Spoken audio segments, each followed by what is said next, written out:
Are you sure this address is correct? I said, staring at the details of my next pizza delivery. My coworker Alex shrugged, already moving on to preparing the next delivery. It's the one they gave us. It's probably just some teens who decided to order pizza while messing around. It's already been paid for, so just go and deliver it already.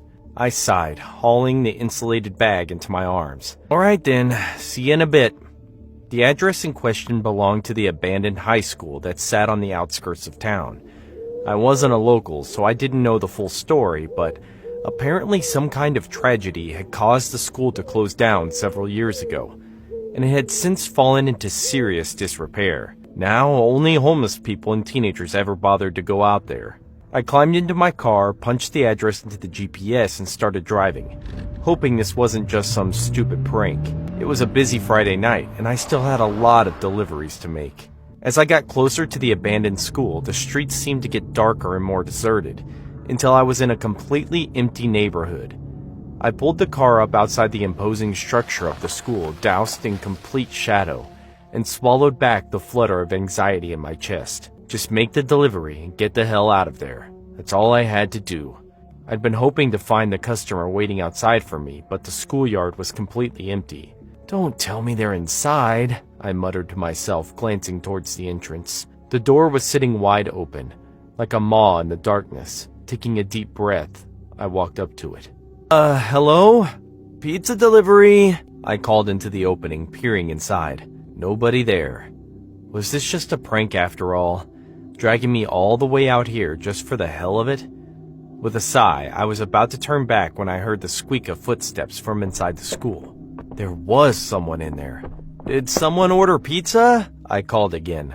Somewhere in a very faint voice, I thought I heard someone say, "This way." Did they want me to go inside? Grumbling under my breath, I stepped over the threshold, feeling debris crack and shift under my heel. They better give me a damn good tip for this.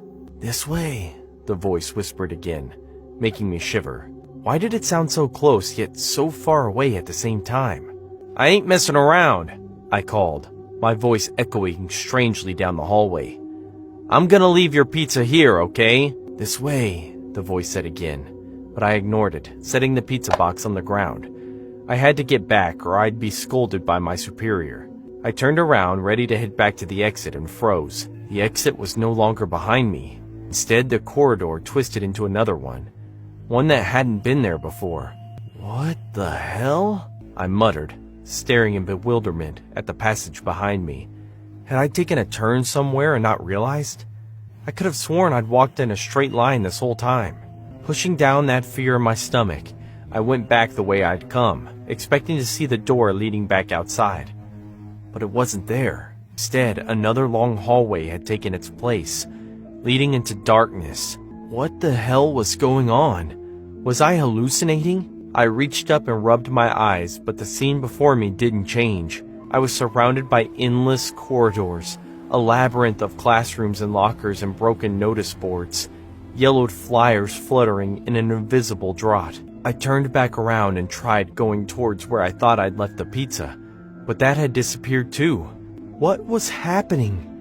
It was almost like the school was changing around me, distorting into some kind of maze that I couldn't escape.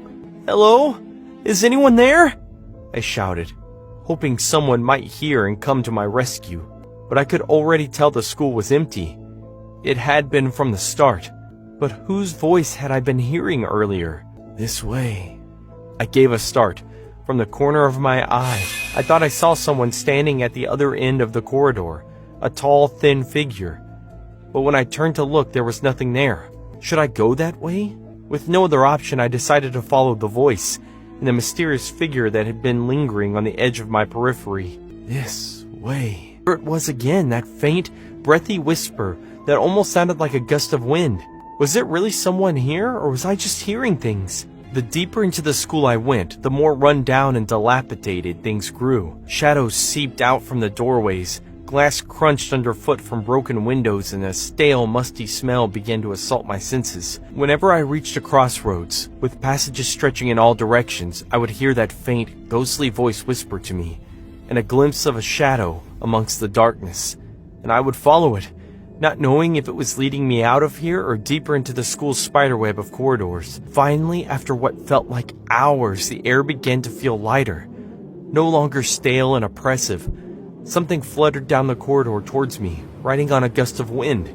Did that mean the exit was close? I caught the newspaper before it went past, the edges torn and yellowed from age.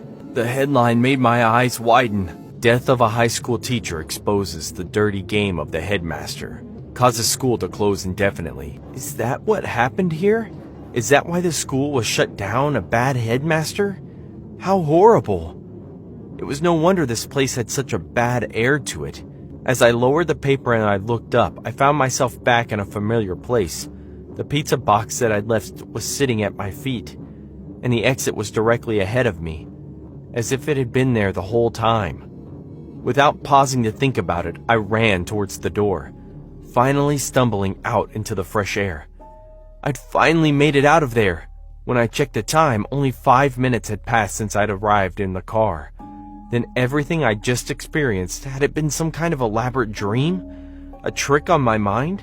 When I glanced back towards the school, I thought, just for a moment, that there was someone standing in one of the broken, darkened windows. But then I blinked and there was nothing there after all.